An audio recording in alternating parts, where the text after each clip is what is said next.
Le Premier ministre du gouvernement, Paymi Patake Albert, a reçu également ce matin les membres de syndicats. Un protocole d'accord a été signé afin de mieux gérer la crise financière que traverse le pays, suivant un extrait du chef du gouvernement.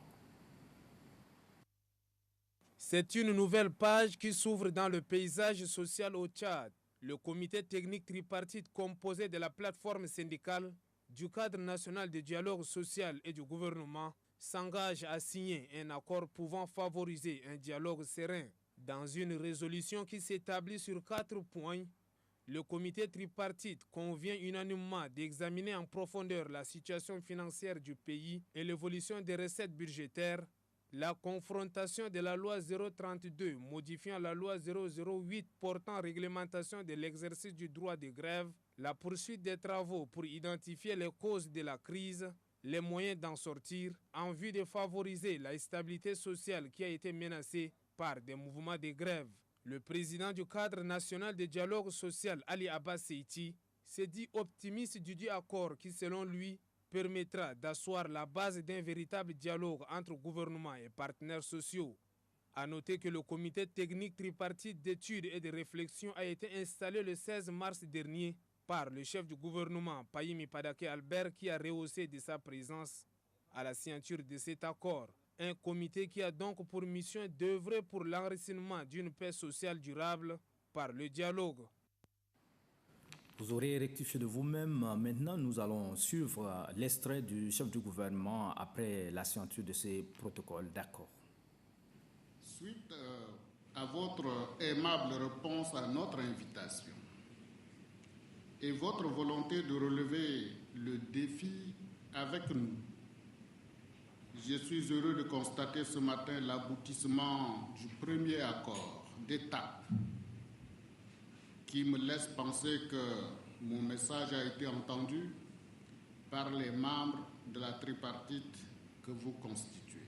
Monsieur le Président, Mesdames et Messieurs les membres du comité tripartite, vous donnez là, par cette entente, l'illustration éloquente qu'en dépit de fortes contraintes induites par la crise et face aux défis auxquels est confronté notre pays, il s'impose à nous tous d'accepter que la seule voie qui mérite d'être empruntée aujourd'hui est celle du dialogue sincère et serein afin d'engager notre pays dans une réelle perspective de prospérité.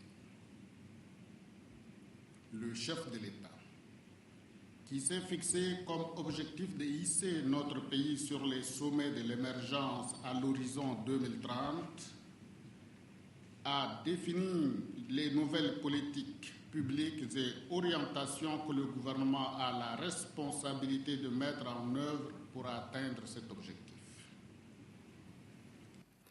Le chef du gouvernement, Paymi Patake Albert, se réjouit de l'aboutissement de cet accord. Suivez une fois de plus Paymi Patake Albert.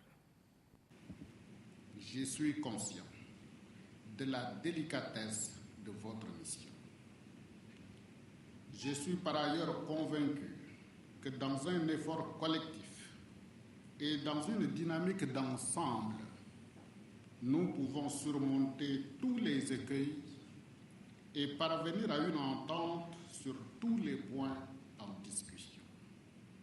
Certes, la résolution à laquelle vous êtes parvenus n'est pas l'aboutissement des travaux du comité, mais plutôt le point d'un cycle de discussions qui doivent se solder par des dispositions concrètes du comité sur les moyens de répondre efficacement à la crise qui frappe de plein fouet notre pays. Je vous exhorte par conséquent à poursuivre les efforts afin de mener à terme les missions qui ont été confiées au comité et qui nécessitent, faut-il le rappeler, du temps et de la patience.